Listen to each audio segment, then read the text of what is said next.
جو معاملات ہمیں غاروں اور پہاڑوں سے نکال کر لاتعداد اقسام کی زبانیں بولنے اور ٹیکنالوجی کے کنارے تک لے آئے، ان کے پیچھے ضرور بہت ہی اہم ایجادات نے کردار نبھایا ہے۔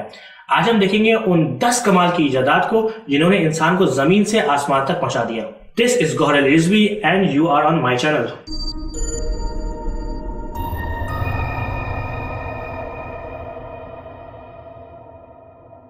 نمبر 1، آگ یعنی کہ فائر۔ اوکے، اس کو ایجادات میں شامل نہیں کیا جا سکتا، اس کو کھوج کا نام دیں تو زیادہ بہتر ہوگا، لیکن جو تبدیلیاں آگ انسانی زندگی میں لے کر آئی ہے وہ قابل ذکر ہے۔ سمجھا جاتا ہے کہ آگ تقریباً 18 لاکھ سال پہلے کھوجی گئی اور اس کی کھوج کے ہوتے ہی انسان کو اس راہ پر چلا دیا جس نے آنے والے وقتوں میں انسان کو دنیا پر راج کرنا سکھایا۔ نمبر 2، پہیا یعنی کہ وہیل۔ یہ بات ہے تقریباً 3500 قبل مسیح کی، یعنی کہ آج سے تقریباً 5500 سال پرانی، کہ جب انسان نے پہلا پہیا ایجاد کیا۔ سوچنے کی بات یہ ہے کہ اتنی اہم ضرورت ہونے کے باوجود بھی انسانوں کو اتنا وقت کیوں لگا ایک پہیا بنانے میں؟ میرے سوال کا مطلب یہ ہے کہ 5500 سال پہلے انسان آلریڈی برونز ایج میں موجود تھا، یعنی کہ اس وقت انسان پہلے سے ہی میٹل کاسٹنگ کر رہا تھا، کشتیاں بنا چکا تھا اور نہایت ہی پیچیدہ آلات بنا چکا تھا جیسے کہ ہار۔ تو پھر اتنا وقت کیوں لگا؟ اس کا جواب ایسے سمجھیں کہ ایک سلنڈریکل شیپ بنانا مشکل نہیں تھا، وہ تو ہر کوئی بنا لے گا، بٹ مسئلہ اس سلنڈر کو ایک پلیٹ فارم سے جوڑنے کا تھا جس کے ہلنے کے دوران وہ الگ نہ ہو۔ یہ مشکل والا کام تھا۔ اس کو وہیل اینڈ ایکسل ڈیزائن کا نام دیا جاتا ہے۔ اس کو بنانے کے لیے بہت سارے عوامل کا صحیح ہونا ضروری ہے، جیسے کہ سرکمفرنس آف دا ایکسل کو، جس کو پرفیکٹلی اسموتھ ہونا تھا، اور سینٹر ہول کو بھی الائن کرنا تھا۔ اگر ایسا نہ کیا جاتا تو فرکشن بہت ہوتی اور پہیا موو نہیں کرتا، اور اگر وہ ڈھیلا رہ جاتا تو پہیا زور کی وجہ سے ٹوٹ جاتا۔ اس ڈیزائن کے بنانے کے لیے سائنسدانوں کو بہت بڑے لکڑی کے ٹکڑے بھی درکار تھے، جس کا ملنا بھی ایک چیلنج رہا۔ وہیل کی ایجاد آسان نہ تھی، اتنے سارے عوامل کی وجہ سے وہیل کی ایجاد میں بہت ٹائم لگ گیا، لیکن اس کی ایجاد کے بعد وہیل ہر طرف بہت ہی تیزی سے مقبول ہو گیا۔ وہیل کی ایجاد پر آج بھی تاریخدان ایک جگہ متفق نہیں ہے۔ کچھ کا خیال یہ ہے کہ یہ مشرقی یورپ میں ایجاد ہوا، اور کچھ کا خیال یہ ہے کہ یہ میزوپوٹامیا میں ایجاد ہوا، جو کہ پرانا عراق اور شام کا علاقہ رہا۔ Number 3، campus. تصور کریں کہ آپ سمندر میں بہت دور نکل آئے ہیں اور آپ کو لہریں ہر طرف دھکیل رہی ہیں۔ آپ کو کچھ اندازہ نہیں ہے کہ کون سا شمال ہے، کون سا جنوب، کون سا مشرق اور کون سا مغرب، اور آپ کے پاس رہنمائی کے لیے بھی کچھ نہیں ہے۔ یا تو آپ کہیں سے کہیں نکل جائیں گے، یا پھر ایک ہی جگہ چکر لگاتے رہیں گے اور کچھ دنوں میں بھوک اور پیاس سے مر بھی سکتے ہیں۔ بہت سی ملاحوں کی یہی قسمت رہی جو کشتیوں کی ایجاد سے لے کر کمپس کی ایجاد کے دوران سمندروں میں جایا کرتے تھے۔ پھر آئی 11ویں صدی، جب ہین ڈائنسٹی چائنا میں پہلا میریٹائم کمپس ایجاد ہوا۔ پہلے کمپس میں سوئی کی جگہ بھاری پتھر استعمال ہوتا تھا، جو کہ قدرتی طور پر مغناطیسی صلاحیت رکھتا تھا۔ کمپس کی ایجاد کے بعد کمپس تیزی سے پوری دنیا میں پھیل گیا۔ آخرکار لوگ اب آسانی سے بیرون ملک جا سکتے تھے اور نئی جگہیں دریافت کر سکتے تھے۔ نئے تجارتی راستے بھی شروع ہوئے جنہوں نے ایک نیا وقت متعارف کروایا۔ Number 4، printing presses. یہ علم کی چاہت ہی تھی جس نے ہمیں جنگلی شکاریوں سے وہ بنایا جو ہم آج ہیں۔ دنیا میں کوئی بھی طاقت ایک قوم کو اتنا آگے نہیں بڑھا سکتی جتنا علم کے بانٹنے سے بڑھائی جا سکتی ہے۔ تو کیا آپ جانتے ہیں کہ 15ویں صدی تک نالج اور انفارمیشن کیسے شیئر ہوتی تھی؟ اس وقت نہ فون تھا، نہ انٹرنیٹ، تو لوگوں کی انفارمیشن اور نالج کا انحصار کتابوں پر تھا۔ لیکن ان کے ساتھ ایک مسئلہ تھا، کتابیں ہزاروں سالوں سے ہاتھ سے لکھی جاتی تھی ایک ایک کر کے، جس کی وجہ سے کتابیں بہت ہی مہنگی ہوا کرتی تھی اور عام لوگوں کی رسائی کتابوں تک بہت ہی محدود تھی۔ ایک بہت ہی لمبے عرصے تک یہ مسئلہ انسانوں کی ترقی میں ایک فولادی دیوار بنا رہا۔ جس کی ضرورت تھی وہ تھی کتابوں کا عام ہونا، تاکہ انفارمیشن اینڈ نالج آسانی سے اور سستے میں شیئر کی جا سکے، اور یہ دیا پرنٹنگ پریس نے، جو 15ویں صدی میں ایجاد ہوا۔ اگرچہ پہلا موویبل ٹائپ سسٹم پہلے ہی 11ویں صدی چائنا میں ایجاد ہو چکا تھا، لیکن چائنیز لکھاوٹ کی پیچیدگی کی وجہ سے وہ اتنی شہرت نہ پا سکا۔ 15ویں صدی میں جرمنی میں جوہانس گوٹنبرگ نے ایجاد کیا دنیا کا پہلا western movable type printing press, تاکہ بڑی تعداد میں پرنٹنگ کا خواب پورا ہو سکے۔ گوٹنبرگ نے علیحدہ لیٹرز اور پنکچویشن مارک کو میٹل پہ کاسٹ کیا، جو کہ ایک بہت بڑی اچیومنٹ تھی۔ گوٹنبرگ کے پرنٹنگ پریس نے تیزی سے پرنٹنگ کی رفتار بڑھا دی، جس سے تعلیم کا حصول دنیا میں آسان سے آسان تر ہوتا چلا گیا۔ Number 5، کمبشن engine. 1859 میں ایٹیون لینیور، جو بیلجین انجینئر تھا، نے ایک انقلابی ایجاد دنیا کو متعارف کروائی۔ وہ تھا انٹرنل کمبشن انجن۔ اس انجینئرنگ ماسٹر پیس نے اس وقت کے اسٹیم انجن کو مارکیٹ سے باہر کر دیا اور پھر ورلڈ مشینری اور ٹرانسپورٹیشن میں استعمال کا واحد ذریعہ بن گیا۔